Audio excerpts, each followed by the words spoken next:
Hi, I'm Melanie, and I am here with Zelda of Love Your Voice. And today we're going to talk about the tongue gym, which is a totally new concept for me. So, Zelda's the expert, and we'll get to find out exactly why you should take your tongue to the gym. And probably don't lick any barbells. I don't think that's what we're talking about. Yeah, we're not going to lick any equipment either. Okay, so what is a tongue gym? Well, like a gym is good for exercising your body and, for strengthening and flexibility. So is the tongue gym good for your tongue, especially if you are speaking English as a foreign language, or even my singers when I'm training my singers. It's so good just to be able to pronounce these words better. And so we're going to the gym Oh, cool. with our tongue. Okay. We're going to give them a good workout. Speaking of accent reduction, which I think is what you're mentioning when you're talking about English as a second or third or fourth language. Yeah. So I know even as an English speaker, when I try to speak another language, sometimes even though I can hear how the sound is supposed to sound, I just can't reproduce it. So Okay. is there Have you got an example?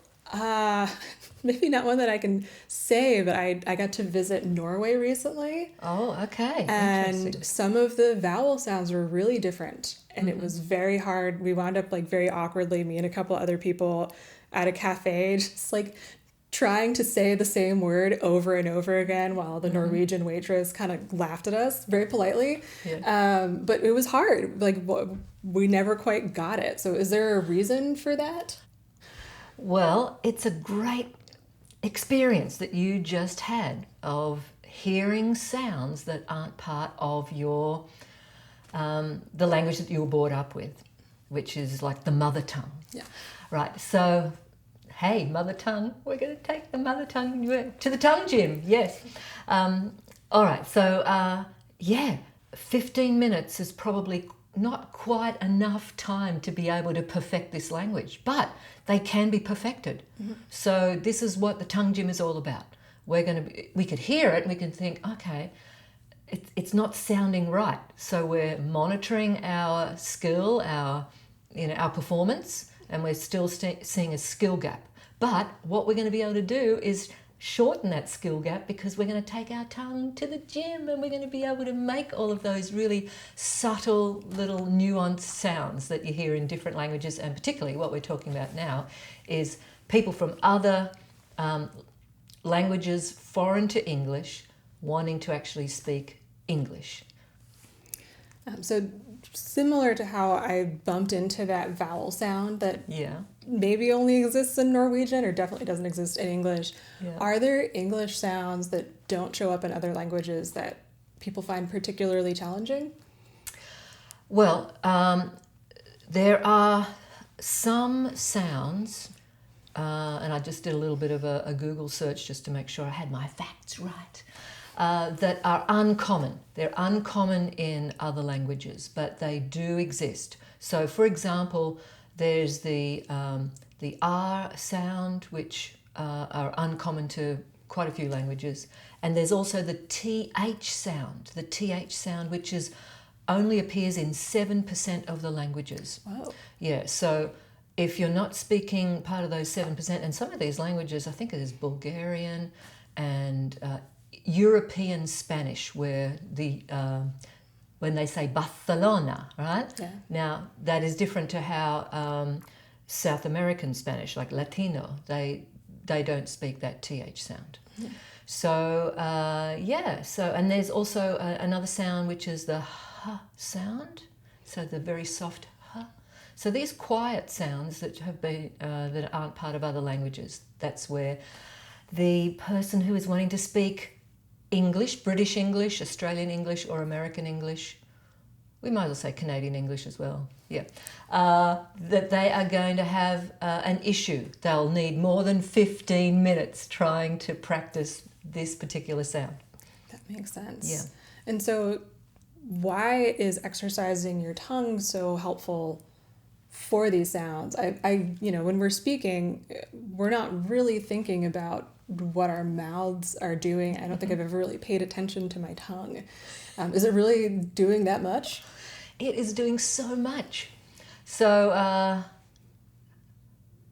I was just thinking something that, in some of those movies where those old, Roman movies, they would cut off the tongues of people so they couldn't speak at all. So you can imagine, like, if you had tongue paralysis, like your tongue is doing a lot of things. We need the tongue for speech.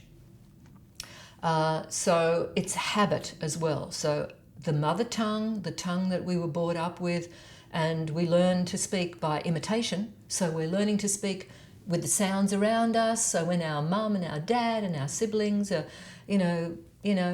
mama, dada, they're our first sounds that we learn to speak. And it's amazing. We are not sent to language class when we learn to speak in our language of our mother tongue.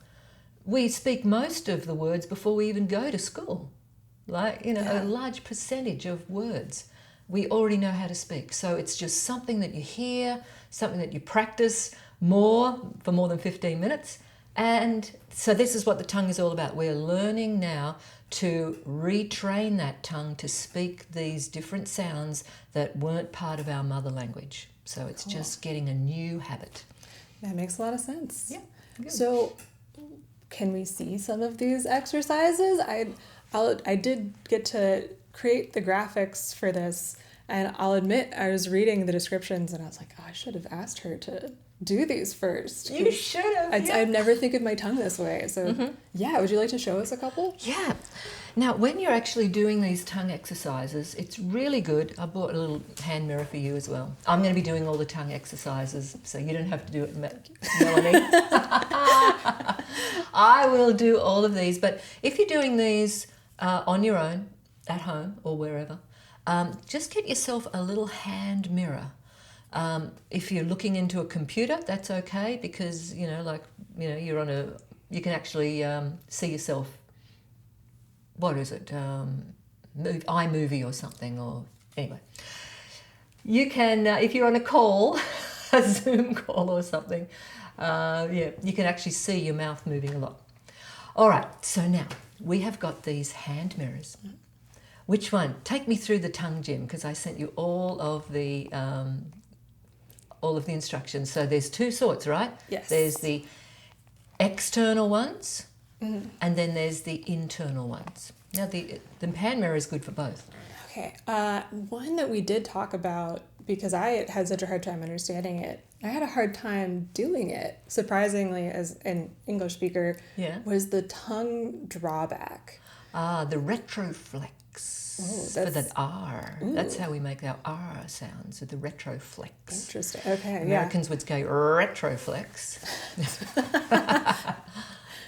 Yeah, so is it a good one to show, or? Yeah, okay, we can do that. Now, that's part of the internal tongue exercises. What did you want to do? Did you want to start with the internal ones, or did you want to start with the external first? If I were an accent reduction student, where would you start me? External. External, okay. All the time. External. And for this, you will probably need some facial tissues, because we are going to get wet. I did find that. I took some reference photos while I was doing the art, and I did need tissue. You needed to soak up some of that saliva. All right.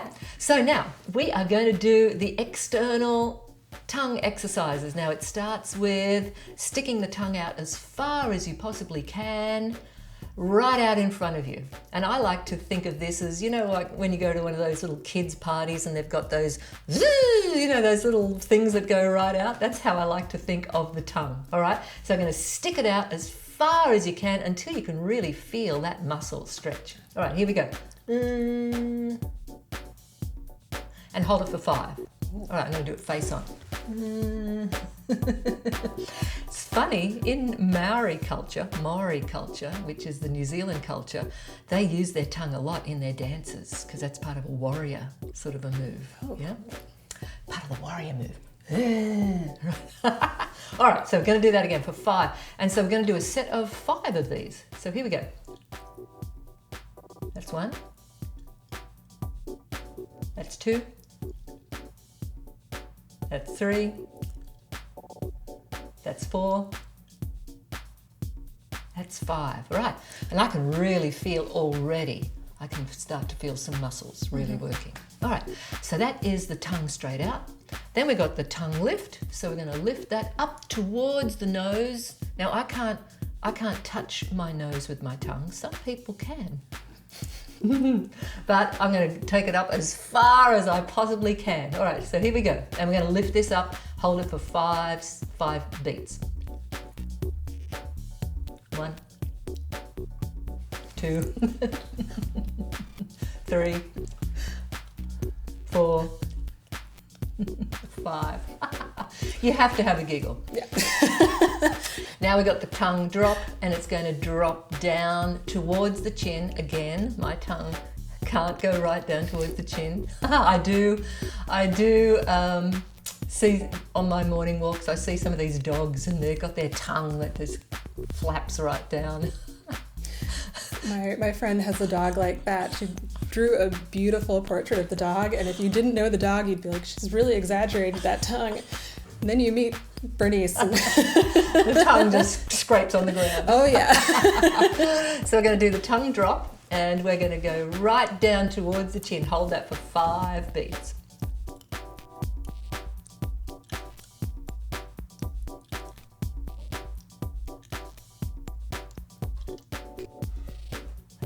Right, okay.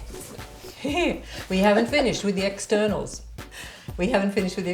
So now we are going to do a clockwise. So we're going to lift it. Oh no, I've jumped ahead. We haven't done the side ones yet. All right, so we're going to do 1 towards the side. Let's just start with the my left. That's 1, 2, 3, 4, 5. All right. Towards the other, my right. 1, 2, 3, 4, 5. All right. So that's, we've gone up, we've gone down, we've gone one side, we've gone the other side.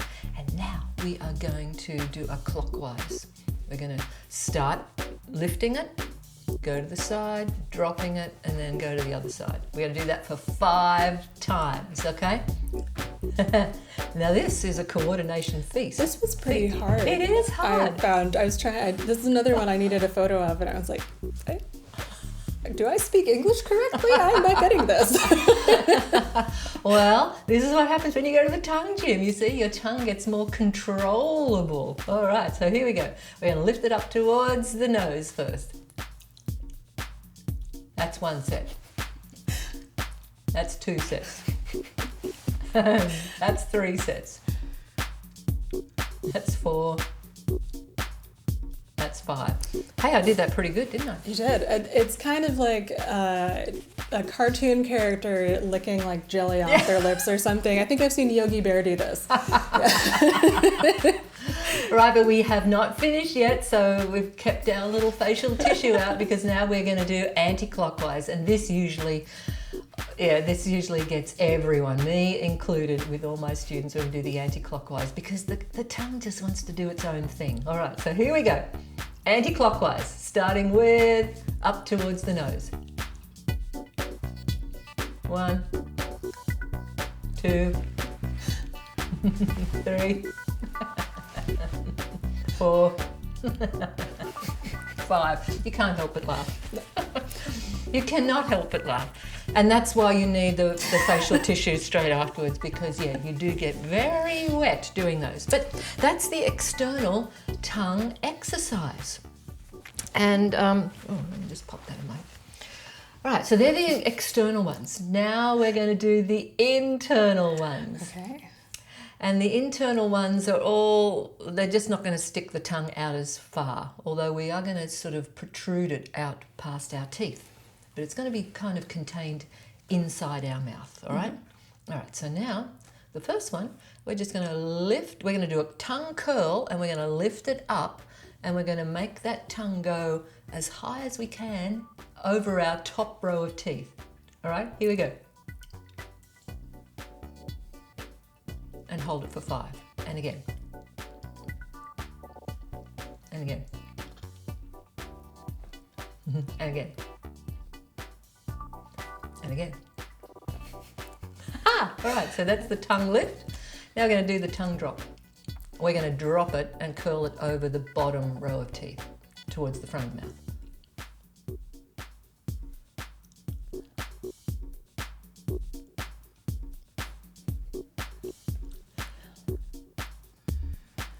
And last one. Okay. All right. Now what we're going to do is we're going to place the tongue on the bottom of our teeth. The bottom of our top row of teeth. Okay. So just place the tongue right there. Hold it for 5. 2. 3. 4. 5. So, especially those lift up ones, I found I kind of needed a reference for something I would normally do with my tongue. It kind of feels like when you're trying to get something off your teeth after eating a little rudely, and not as rude as picking your teeth, but we actually use our tongues to do all of that sort of yeah. stuff. Yeah, yeah. Trying to dislodge something that you know is stuck there.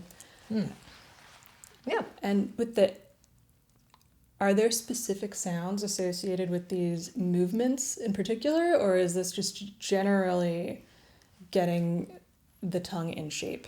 Well, that one at the bottom of the top row of teeth, that's actually how we form the TH sound. Interesting. Yeah, the, and it's used so much in English. This, that, there, then, they, those. You know, think, thistle.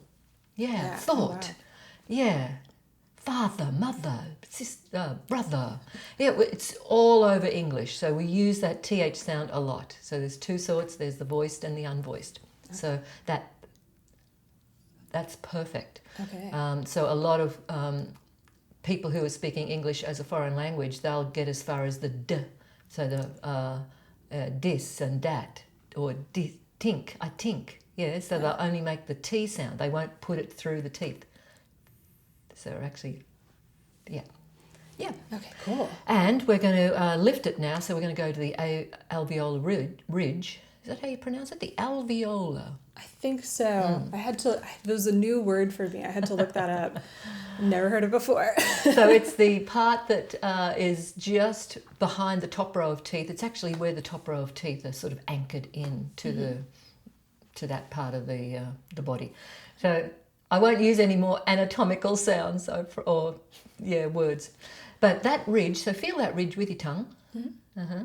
It's just almost just a little bit higher than where the tongue, where the tongue can feel the teeth and the gum meet.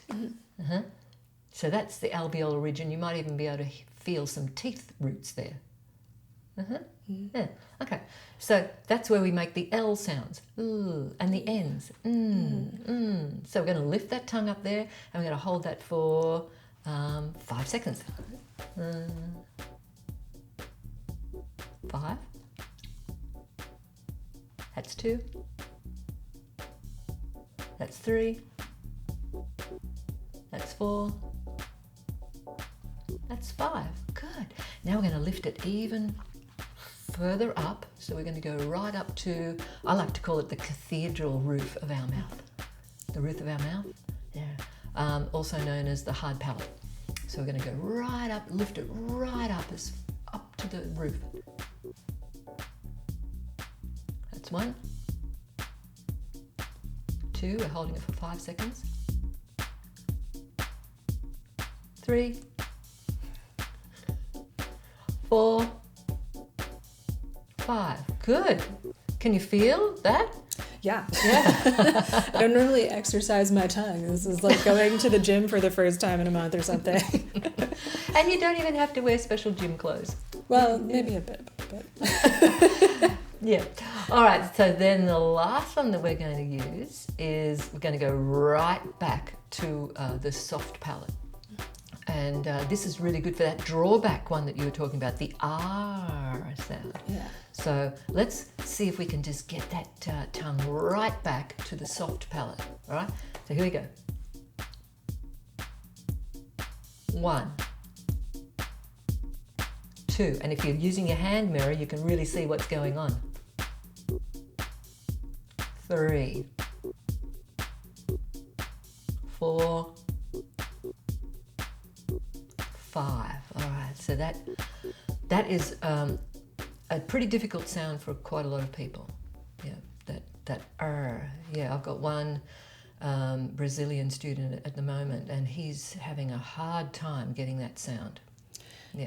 Yeah. I think so. That tongue drawback, which I would really love for us to do as well. Like I had a really hard time with it, and I realized that I've quietly reduced my own accent. I had a really strong Northeastern accent, and I didn't really say my R's. Oh yeah. Like I learned that repertoire had 3 R's in it in college when my spell check was going insane every time I typed it up. I was like, there's only one in that. I had no idea.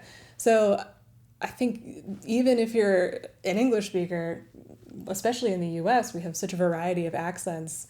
I don't know that I learned to make that sound very well as a kid. It just wasn't part of my dialect as much. Now you are from Massachusetts. Yes. Yeah.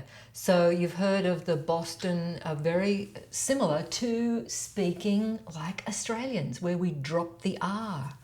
Yeah. And so I was just listening. I love going onto Google and hearing all of the other speech and accent reduction teachers. And so one of them that I was listening to recently, he said that in British, if you want to speak British and you want to say the letter 4, like there are 4 things.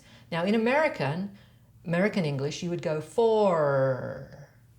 That drawback, 4. Use your hand mirror and you can actually see the tongue going back. 4. It's going right back, lifting up towards the roof of your mouth. Okay. Whereas in British and Australian English, we would just go 4. It's a silent 4. Oh. Yeah. Oh. It's implied. You don't need that letter. But we put one in, we put an R in there when we're doing things like fathering, bothering. Yeah, quit bothering me. Bothering. Yeah, so put a in there. Yeah? Yes. Yeah, but we would not go the error of her ways. That's American English, the error. Yeah.